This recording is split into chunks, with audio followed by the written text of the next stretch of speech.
Of course, to go over his bio would take a while, but it's important to.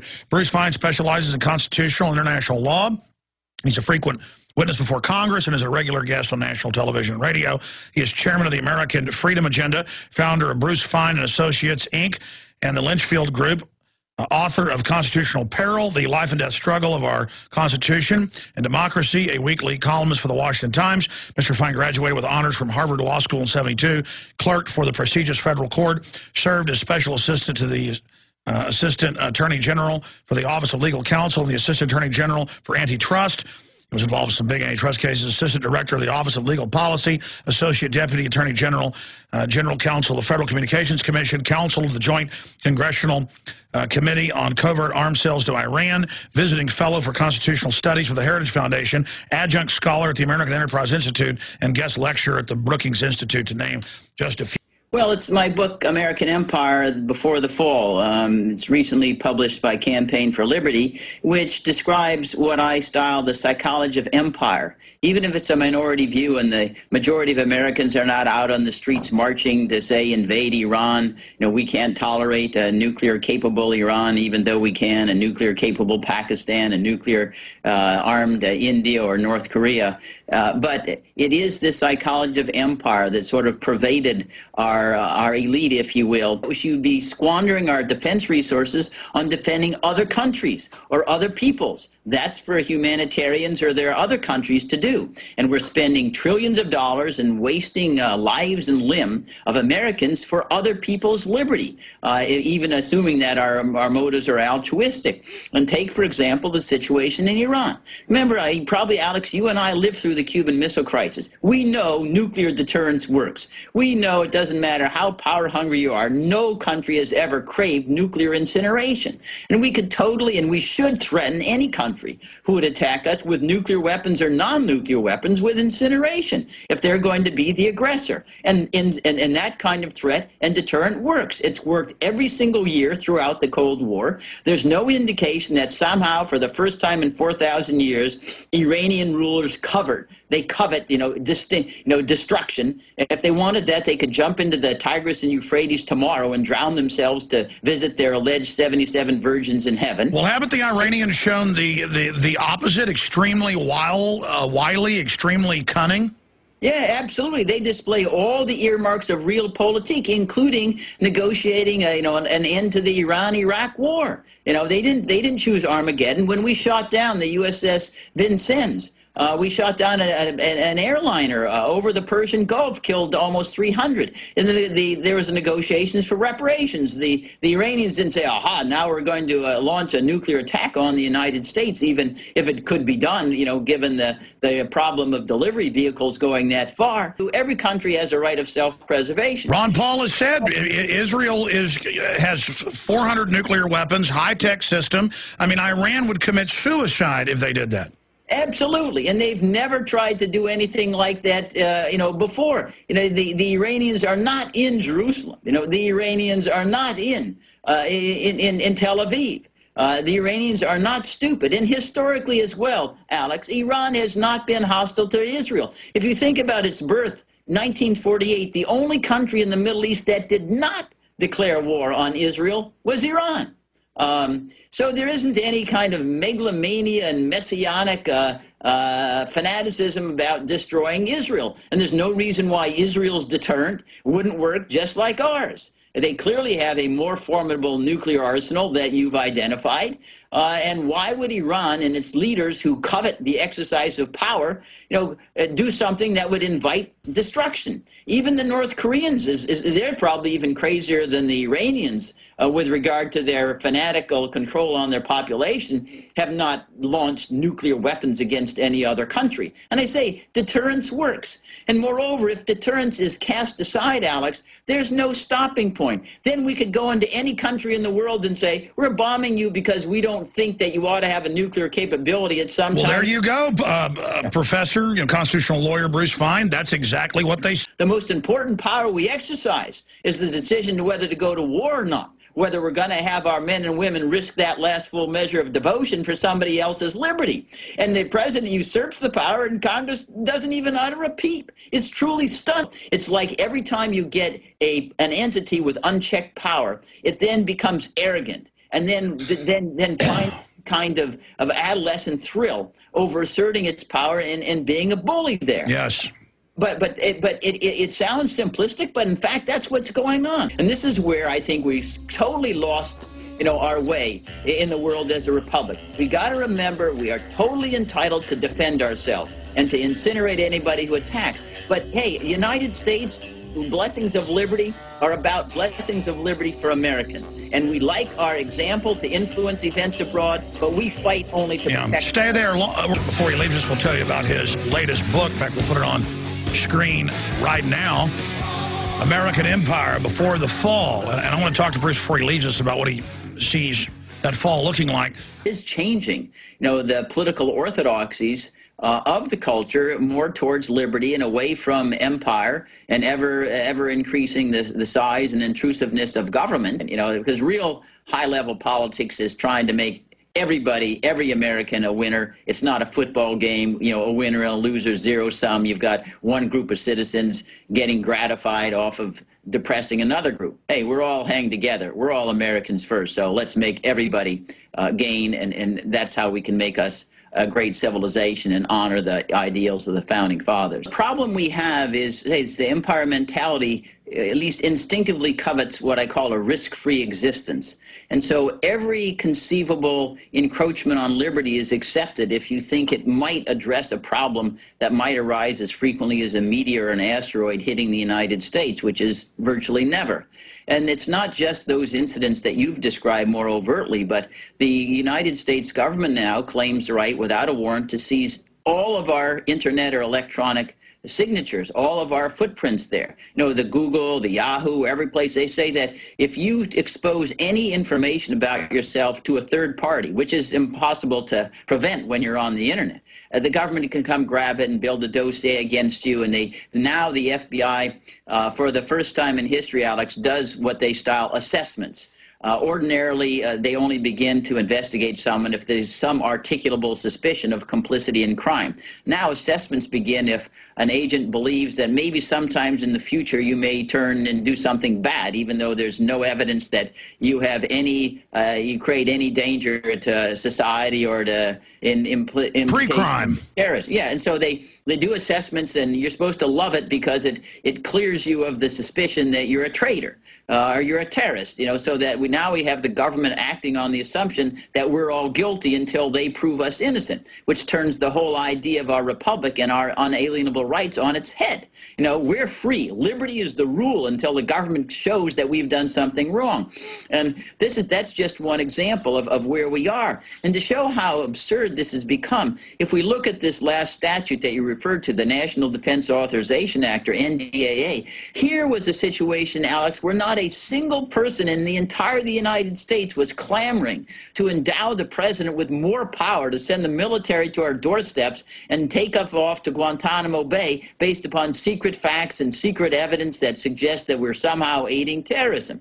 Nobody was clamoring for it, and yet Congress unilaterally, with the assistance of the president, creates power that King George III never possessed when we overthrew him in 1776. And again, it's this instinctive craving when you're a superpower to try to think you can make life risk-free. But you can't unless you're willing to destroy all of liberty. I mean, nobody can guarantee to 100% certainty that they're a saint and they'll never do anything bad. And if you're trying to create life that's risk-free, you'll lock up everybody and everything. And to somebody now who's involved in the safety endeavor, it's a little bit like to a hammer, everything looks like a nail. To somebody at the TSA or involved in the security, everybody looks like a traitor. And that's not what a republic is about. Well, that's what it is. It's as you said, it's making us all guilty until proven innocent instead of innocent until proven guilty. They had the kite flying event here in Austin over the weekend. It's the biggest in the country, Kite Festival. They had the National Guard out there searching people and just randomly now I can't even go to the park now without seeing soldiers, and it's just asinine. It's all about a total culture of paranoia. You're exactly right, Alex. And because what's the track record of these situations? Zero detentions, zero identification of terrorists. You know, look at how many times has the TSA searched, groped, and everything else, us taking pictures. How many terrorists have those machines and searches uncovered? Zero. Absolutely zero. You go on Amtrak here in Washington, there is no searches whatsoever. There have been no incidents before or since 9/11. And it's not that it's conceivable that something bad could happen. We have homicides too. You know, we got 14, 15, 16,000 homicides a year. We don't revel in it, but that's a price that we take if we're not. Well, what about this as a constitutional lawyer? What about this as a constitutional lawyer? Because I get emails saying, okay, you're saying they haven't stopped one terror attack. That's because they are there. There haven't been terror attacks. Well, by that idea, then you've got to put TSA in every cornfield because there might hypothetically be an attack there. I mean, this is nothing but a pretext to totally power grab. Exactly right. And they say, well, have these really been the indispensable barriers to another terrorist attack? If they were, how come there haven't been any terrorist attack on Amtrak where there's no searches whatsoever when you go on the train? Just like Americans generally don't commit homicide. It doesn't mean that there can't be an exception, but the price of liberty is to take some risk, and it's going to result in some tragedy. But the greater tragedy is to reduce all Americans to vassals and lords of some big brother government and destroy the whole purpose of government. I was about to say, I mean, as you know, common sense history, but the founders, George Washington said, government's like fire. It is a dangerous servant and a fearful master. Democide governments, there's big university reports on this. They debate the numbers, but it's between 262 million and 311 million people murdered, non-military combatants, but we're talking 200 plus million conservatively, people killed in the 20th century by government.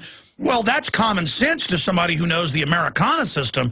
But for those that love the statist system, I mean, if you want to have prior constraint because somebody might do something, one group we got to watch, and that is always the number one suspect, as our founders said, is government.